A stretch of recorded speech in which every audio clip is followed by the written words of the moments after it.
ako marunong mag-vlog.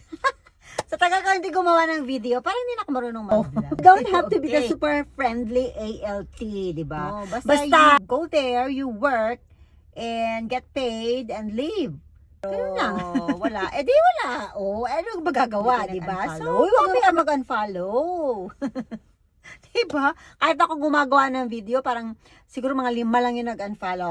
5 lang ang nag-unfollow. Actions dapat, give your best. Ganun dapat.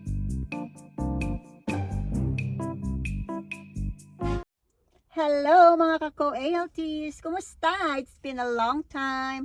Ang tagal ko rin hindi nakapag-vlog or gumawa ng video. I was very busy during the past year. But finally, it's the time of the year again. Opening ng school year 2026-2027. So, kumusta ang mga placements nyo for this year? Kumusta yung mga assignments nyo? Mga new schools na assignments ninyo? Or stay ba kayo sa dati nyong school? And yun na nga, I'm very sad. At the same time, I'm hopeful and excited kasi nalipat ako ng bagong school. Pero I'm hopeful and excited, lalo na sa magiging new environment. Kaya lang I'm nervous and quite skeptical sa mga bagong makakasama, mga bagong, atmosphere ng school. Kasi depende yon sa school, di ba? Yung how warm and how is family-like yung kanilang treatment sa bawat isa. Parang hindi na ako marunong mag-vlog. Sa tagal ko hindi gumawa ng video, parang hindi na ako marunong mag-vlog. Okay. So, ang daming comments doon sa mga old na videos na in-upload ko. Kaya lang hindi ko talaga siya masagot. Gusto kong i-address yung mga ibang questions doon na very, in the right timing ngayong opening na ito. Kasi may nag-question doon sa akin, hindi ko lang na mahanap yung niya, basta naalala ko na lang siya. Sabi, pag hindi ba nakapag-placement ngayong April, may chance pa ba daw na makapag-placement for this school year? Yes naman, anytime may mga chances yon kasi the whole year, nagkakaroon talaga ng mga vacancies. May mga umaalis, may mga lumilipat, merong mga situations na yung mga circumstances which are unavoidable or unexpected. So, nagkakaroon yun ng mga vacancies sa ALT. So, pwede ka pa rin matawag, pwede ka pa rin magkaroon ng slot. Okay? So, kung hindi ka man nakapasok ngayon, hindi ka nagkaroon ng school, ng placement for this opening April, pwede ka any time of the year. Especially, kasi yung mga foreign partners natin, yung kanilang contract starts in August. So, mag-i-end in August din. Kaya may mga uuwi niyan ng mga months na yan, August, September, ganon. And mag-i-start yung papalit usually after the break, after the summer vacation, so mga September. Pwede ka pa rin makapasok. May chance, syempre, meron yan. And meron yung iba naman na siguro nagbabago ang isip, nang-move out from the company, so pwede mong i-replace yun. So, yun yung sagot doon merong chances na makapasok. And another question is, halimbawa daw kung yung placement na binibigay ay far away from kung saan sila nakastay now.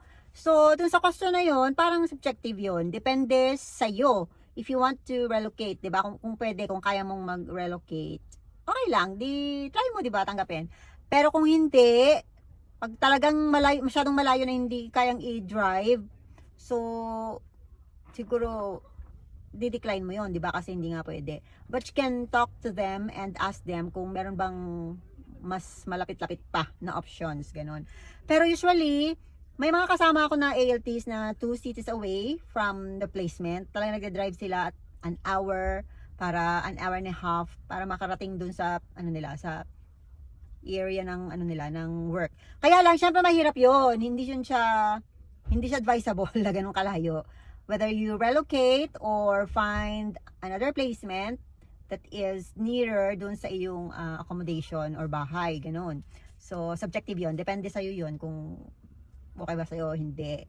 Ganun. So, meron pa isang question doon, how about daw pag napunta sila sa school na hindi okay yung treatment sa kanila. Common questions yun palagi tinatanong sa akin.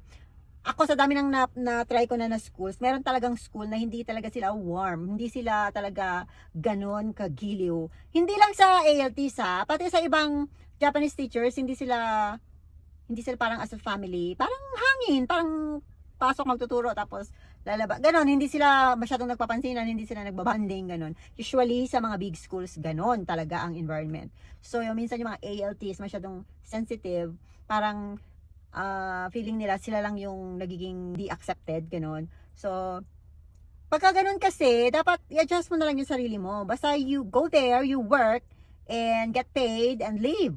Ganon lang. Diba? Diba? Oh. You don't have to be the super friendly ALT, diba? Basta, be respectful. Hindi yun pwedeng talagang mawala. Kailangan respectful ka. Whether respectful sila towards you or not.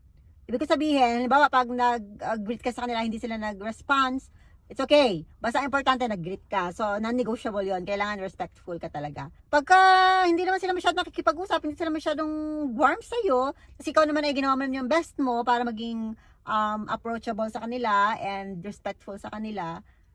Pero wala. Eh di wala. Oh, ano magagawa, di ba? So, pabayaan mo lang yun. Basta do your job well. Yun lang yung ano natin dyan. Pinakamagagawa. Gawin mo lang yung trabaho mo ng maayos. And that's it. Magturo ka lang ng maayos, ganon. Or kung sa junior high school ka katulad namin, mag-perform ka lang ng the best you can. Talagang walang inhibitions, dapat give your best. Ganon dapat. So, okay na yon. Hindi ka na, you're not to be blamed anymore kung ano man yung mga magiging situation doon na hindi maganda, di ba? Basta ikaw give your best na ganon na. So, yun, mga ganun lang. And marami pa mga questions doon. Pero sige, anin ko yan. I-review ko lahat para magawa ko ng vlog at masagot ko. Na hindi bago ako mag-vlog, nawawala ako sa focus ko. Just do your best and God will do the rest. O, di ba? So, I'm really hopeful na for this year, magkaroon ako ng enough time to make videos and vlogs. Mga ganon. Para ma-answer kayo mga questions ninyo doon sa mga past videos ko, which hindi ko talaga nagawa for past year because I was very preoccupied with work. Talagang, kasi di ba may 8-hour full-time job ako sa teaching as an ALT. Meron pa akong arbaito. So, I was really very busy. So, kaya hindi ko magawang mag-vlog. Pero I'm really hopeful na pasundot-sundot sana makagawa ako for this year. Yan. Although, I know magkakaroon ako ng malaking adjustments sa bago kong school. But I'm really hopeful. Anyway, thank you so much dun sa naka-follow pa rin sa YouTube channel ko. Talagang hindi kayo nag-unfollow. Uy, wag naman kayo mag-unfollow. Diba? Kahit ako gumagawa ng video, parang siguro mga 5 lang yung nag-unfollow. 5 lang ang nag-unfollow. So, I'll see you next time. Period. Bye!